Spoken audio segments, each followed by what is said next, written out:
American sniper यह एक real life story है। इसमें हमें बताया जाता है कि कैसे एक स्नाइपर को या फिर आर्मी ऑफिसर को न चाहते हुए भी काफ़ी लोगों को शूट करना पड़ जाता है और उसके ऊपर क्या प्रभाव पड़ता है। फौजी है। उसका नाम है क्रिस कायल। उसे जंग लड़ने के लिए इराक भेजा गया क्योंकि वो एक बेहतरीन सील स्नाइपर माना जाता था। पर जो कुछ उसने वहां पर एक्सपीरियंस किया वो उसके दिमाग मन में बैठ गया। और यही नहीं, इसने उस पर बहुत बुरा असर डाला था। जो खौफ उसने वहां महसूस किया, जंग खत्म होने के बाद घर आकर भी वो अपनी वाइफ के साथ ठीक से न रह पाता। इसने उसकी मैरिड लाइफ को अफेक्ट करना शुरू कर दिया था। कहानी शुरू होते ही क्रिस को इराक में दिखाया जाता है जहाँ के हालात बहुत खराब हैं। हर तरफ खौफ ही खौफ है। क्रिस और उसके साथी लोगों पर निशाना लगा रहे होते हैं ताकि जब भी उन्हें कहीं पर भी गड़बड़ दिखे तो वो उन्हें शूट कर दे।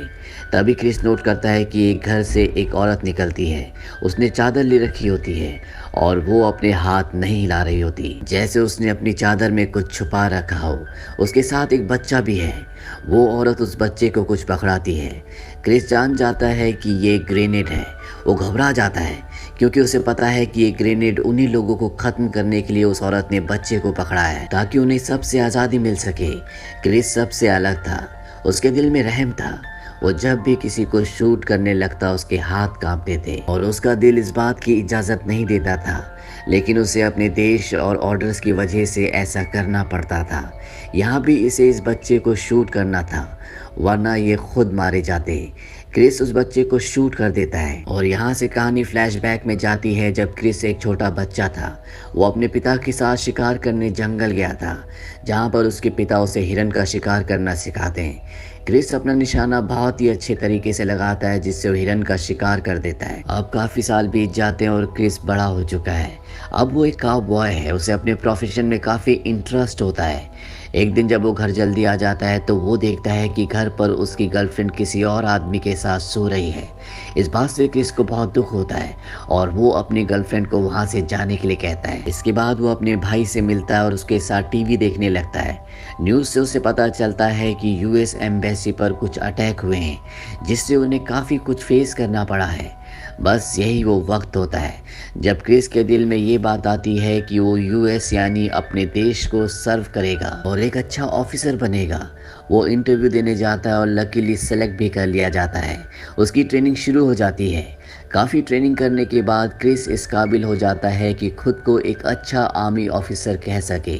एक दिन वो एक बार में जाता है जहाँ पर उसकी मुलाकात एक लड़की से होती है जिसका नाम टाया होता है। इन दोनों के बीच में काफ़ी अच्छी बातें होती है। जल्दी ये दोस्त बन जाते हैं और दोस्ती प्यार में बदल जाती है और इन दोनों की शादी हो जाती है। लेकिन क्रिस इराक जाने के बाद बहुत बिजी हो जाता है क्योंकि वहाँ उसे बहुत मुश्किल और डेयरिंग मिशंस मिलते हैं जिनको कंप्लीट करने में बहुत हौसला चाहिए। वो काफ़ी लोगों को मारता है। ना चाहते हुए भी उसे अपने देश के लिए सब करना पड़ रहा था। इसकी वजह से सब उसकी बहुत तारीफ करते हैं और उसे सीनियर रैंक मिल जाता है। उसकी हिम्मत और किलिंग हिस्ट्री को देखते हुए उसे एक और बहुत बड़ा मिशन दिया जाता है और वो एक बहुत खतरनाक टेररिस्ट को मारने का होता है। उस टेररिस्ट का नाम अबू मुसद होता है। अब इसका पता लगाने के लिए यूएस आर्मी घर घर जाकर पूछती है। उन्हें एक फैमिली मिलती है जिसके हेड को यानी आदमी को अबू मुसद के बारे में पता होता है। वो कहता है कि एक आदमी उसका बहुत करीबी साथी है, मैं उसको जानता हूँ, वो उसका राइट हैंड है। आर्मी इस आदमी को डराती है ताकि वो आदमी सारी इन्फॉर्मेशन इन्हें दे दे। वो आदमी अपनी और अपनी फैमिली की जान बचाने के लिए इन्हें सब कुछ बता देता है। पर जब ये बात अबू मुसद के राइट हैंड को पता चलती है तो वो उस आदमी के बेटे को पकड़ लेता है। अपना बदला लेने के लिए वो उस आदमी के सामने ही उसके बेटे को ज़मीन पर गिरा देता है और ड्रिल मशीन को ऑन करता है और उस आदमी के बेटे के सर में घुसा देता है। ये एक बहुत ही दर्दनाक मंजर है। बाप अपने बेटे को उस हालत में देखता है और ज़ोर ज़ोर से चिल्लाने लगता है। वो आगे बढ़ता है लेकिन वो आदमी बच्चे के बाप को शूट कर कर गिरा देता है।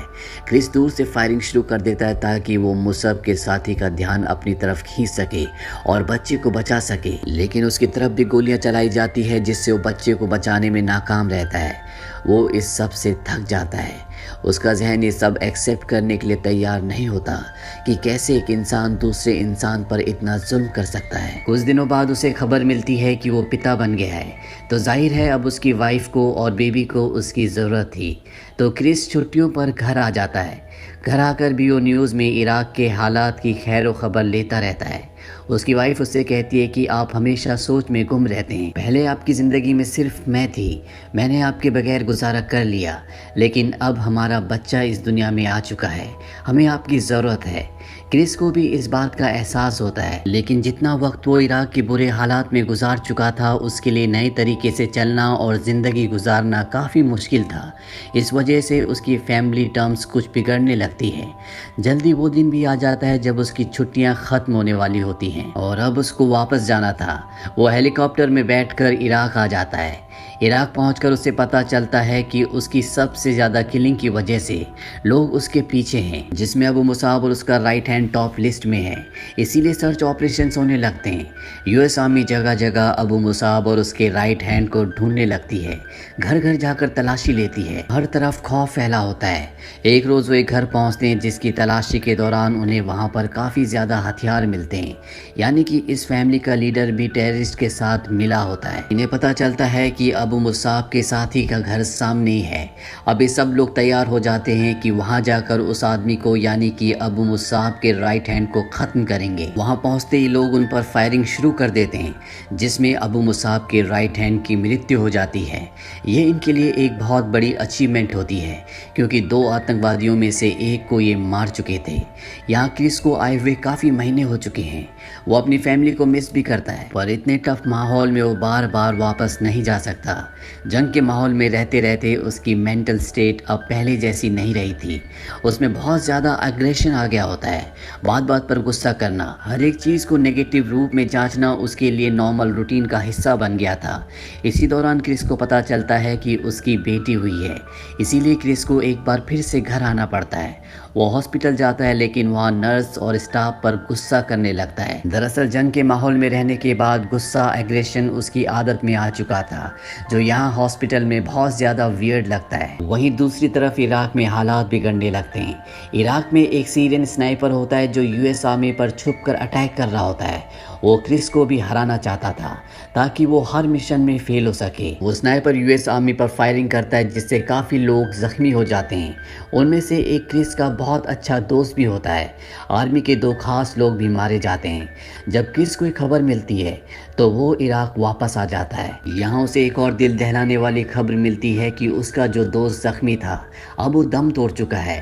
क्रिस खुद भी टूट जाता है, क्योंकि वो अपनी वाइफ को ये कहकर आया था कि वो सिर्फ अपने दोस्त के लिए वापस जा रहा है, और इसके जवाब में उसकी पत्नी ने उससे कहा था कि आपके लिए फैमिली ज़रूरी नहीं है, अब आप वहीं रहें, और अगर आप वापस आए भी तो शायद हमें ना पाएं। क्रिस परेशान हो जाता है, लेकिन तभी उसे एक और मिशन के लिए तैयार किया जाता है, जो कि इसी सीरियन स्नाइपर को मारने के लिए होता है। वो सब एक जगह पर डिप्लॉय किए जाते हैं, जहाँ क्रिस उस सीरियन स्नाइपर का निशाना लगाते हुए उसे मार गिराता है।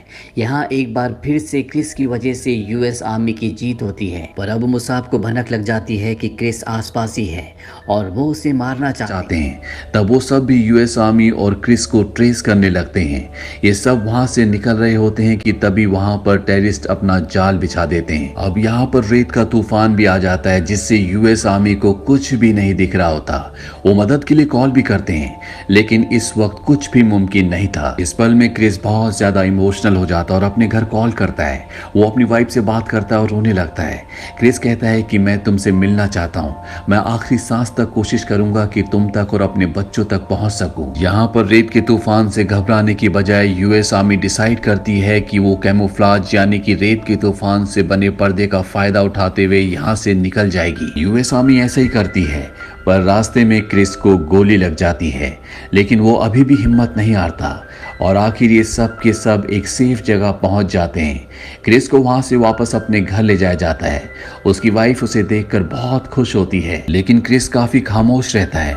वो हमेशा किसी सोच में गुम रहता है उसकी वाइफ उसके इस बिहेवियर से काफी चिंतित होती है। वो क्रिस को मेंटल हेल्थ कंसल्टेंट के पास लेकर जाती है। यहाँ हमें पता चलता है कि क्रिस की खामोशी के पीछे उसके रिग्रेट्स थे। उसे पछतावा था कि उसने इतने सारे लोगों को मारा, उसने गलती की, वो लोग मरना डिजर्व नहीं करते थे। तब कंसल्टेंट उसे हिम्मत देता है और कहता है कि क्रिस, तुम एक आर्मी पर्सन हो, तुमने अगर अपने देश की हिफाजत के लिए ऐसा किया तो तुम्हें इसका पछतावा नहीं होना चाहिए। साथ ही वो और भी ऐसे लोगों को बुलाता है जो कभी आर्मी में सर्व कर चुके थे। वो सब अपने एक्सपीरियंसेस शेयर करते हैं और क्रिस को मोटिवेशन देते हैं। क्रिस अब सोचने लगता है कि जंग खत्म हो चुकी है, उसे अपनी वाइफ को, बच्चों को क्वालिटी टाइम देना होगा। वो इसके लिए बहुत कोशिश करता है और आहिस्ता आहिस्ता कामयाब होने लगता है। अचानक उसके घर में उसका दोस्त, या यूं कह लें कि उसका कोई जानने वाला आता है। उसे क्रिस से कोई मदद चाहिए थी। क्रिस उसके साथ चला जाता है, लेकिन अब हमें यहाँ बताया जाता है कि क्रिस को उस आदमी ने मार दिया। क्रिस की वाइफ को जिस बात का डर था वही हुआ, वो खाली हाथ रह गई। अब क्रिस की डेड बॉडी को बहुत शान के साथ उसके घर वापस लाया जाता है। आसपास आर्मी होती है और उसका मेमोरियल भी बनाया जाता है। मूवी की एंडिंग सीन में हमें एक्चुअल पिक्चर्स दिखाई जाती हैं जो इस बात का विटनेस होती है कि क्रिस वाकई एक सच्चा किरदार था, यानी कि पूरी कहानी सच्ची घटनाओं पर आधारित है। इस कहानी से हमें सीख मिलती है कि जंग में चाहे जीत किसी की भी हो, लेकिन नुकसान दोनों तरफ होता है, दुख और तकलीफ दोनों तरफ आती है। तो ये थी पूरी कहानी फिल्म अमेरिकन स्नाइपर की। ये मूवी सन 2014 में रिलीज हुई थी। IMDb पर इसकी रेटिंग है 7.3। इस फिल्म का बजट था $59 मिलियन और बॉक्स ऑफिस पर इसने कमाई की थी $547.4 मिलियन की। उम्मीद करते हैं कि ये कहानी आपको पसंद आई होगी।